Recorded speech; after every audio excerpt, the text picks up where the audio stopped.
Iran, Israel ও যুক্তরাষ্ট্রের সংঘাত ক্রমশই বড় আকার ধারণ করছে। ইসরায়েলে আবারও বড় ধরনের হামলা চালিয়েছে ইরান ও লেবাননের সশস্ত্র গোষ্ঠী হিজবুল্লাহ। ইসরায়েলের স্বাস্থ্য মন্ত্রণালয়ের তথ্যমতে মাত্র ২৪ ঘন্টায় আহত হয়েছেন ২৬১ জন। যুদ্ধ শুরুর পর থেকে আহত হয়েছে ৫,৪৯২ জন। এর মধ্যে এখনও ১১৬ জন হাসপাতালে চিকিৎসাধীন। এখন নতুন করে যোগ হলো আরও ২৬১ জন। এক মাস যাবৎ ইরানে হামলা চালিয়ে যাচ্ছে যুক্তরাষ্ট্র ও ইসরায়েল।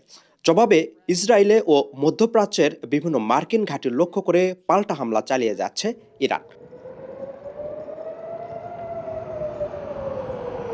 ঘন ঘন সাইরেন, আশ্রয়কেন্দ্রে ছুটে যাওয়া ইসরায়েলের দৈনন্দিন জীবনে এখন আতঙ্কই স্বাভাবিক বাস্তবতা। এই পরিস্থিতি শুধু একটি দেশের নয়, পুরো অঞ্চলের নিরাপত্তা সমীকরণ বদলে দিচ্ছে।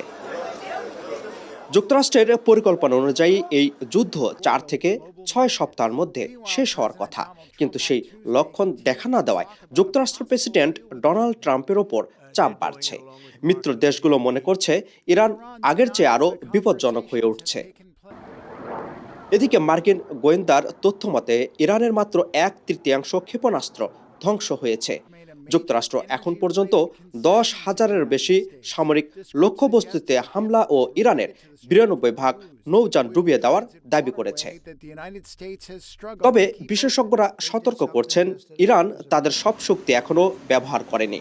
সম্ভবত তারা দীর্ঘমেয়াদী সংঘাতের জন্য প্রস্তুতি নিচ্ছে। সব মিলিয়ে মধ্যপ্রাচ্যের যুদ্ধ থামবে নাকি আরও বিস্তৃত হবে, সেই প্রশ্নের উত্তর এখনও অনিশ্চিত। আপিল মাহমুদ, ঠিকানা নিউজ ডেস্ক, নিউ ইয়র্ক।